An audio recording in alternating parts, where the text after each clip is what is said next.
पाकिस्तान समेत दुनिया भर में 1 मई मजदूर डे के हवाले से मनाया जाता है।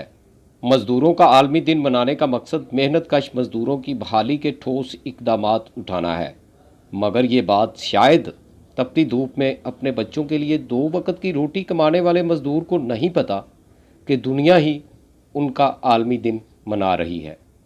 आलमी वबा मजदूरों की ज़िंदगियों में बहुत बड़ा बहरान लेकर आई है और आज लेबर डे के मौका पर हज़ार मेहनत कशों को नौकरियों से निकाला जा रहा है।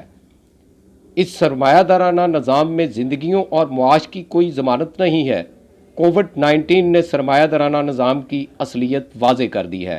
1 मई को हर साल की तरह योम मज़दूर तो मनाया जा रहा है, लेकिन मेहनत कश आज भी रोज़ी कमाने का वसीला ढूंढेगा।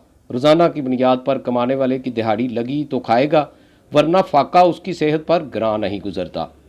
कम है ये मजदूरां दी छुट्टी दा दिन है। ਅਸੀਂ ਫਿਰ ਵੀ ਮਜ਼ਦੂਰੀ ਕਰਨ ਵਾਸਤੇ ਆਏ ਆ ਵੀ ਬੱਚਿਆਂ ਵਾਸਤੇ ਰੋਜ਼ੀ ਸਾਨੂੰ ਲੱਭ ਜਾਏ, ਲਿਹਾਜ਼ਾ ਕੋਈ ਰੋਜ਼ੀ ਨਹੀਂ। ਸਾਰੇ ਕਾਰੋਬਾਰ ਬੰਦ ਕੀਤੇ ਗਏ ਨੇ, ਲਾਕਡਾਊਨ ਕੀਤੀ ਗਈ ਹੈ। ਸਰ 1 ਮਈ ਦਾ ਦਿਨ ਹੈ, ਛੁੱਟੀ ਦਾ ਸਾਡਾ ਦਿਨ ਹੈ। ਅਸੀਂ ਬੈਠੇ ਆ ਰੋਡ ਤੇ ਮਜ਼ਦੂਰੀ ਕਰਨ ਵਾਸਤੇ ਘਰੋਂ ਨਿਕਲੇ ਆ। ਕੋਈ ਮਜ਼ਦੂਰੀ ਨਹੀਂ, ਕੋਈ ਕਾਰੋਬਾਰ नहीं, ऐसा जलील हो के शाम ਨੂੰ घर चले जाते हैं। योम मई का आगाज़ 1886 में मेहनत कशों की तरफ से औकातकार 8 घंटे मुकर्रर करने के मुतालबे से हुआ। आज भी मज़दूरों के हकूक़ के तहफ़्फ़ुज़ के नाम पर सरमायाकार छुट्टी पर होते हैं, फैक्ट्रियाँ कारखाना बंद होते हैं, मज़दूरी का कोई वसीला नहीं, इसलिए मज़दूर के बच्चे आज भी भूखे रहेंगे, भूखे सोएंगे।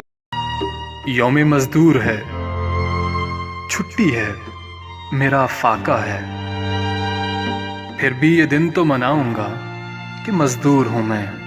जबकि हुक्मरान और बाअसर तबकात मज़दूर के नाम की महफ़िलें सजाएंगे, खिताबत के तमाम जोहर दिखाएंगे और महफ़िल के इख्तिताम पर बेहतरीन सौगातों से पेट का जहन्नम बुझाएंगे, क्योंकि भूख तो सिर्फ मज़दूर का मुकद्दर है। कैमरा टीम के साथ मलक आरफ अली, 7 न्यूज़, कसूर।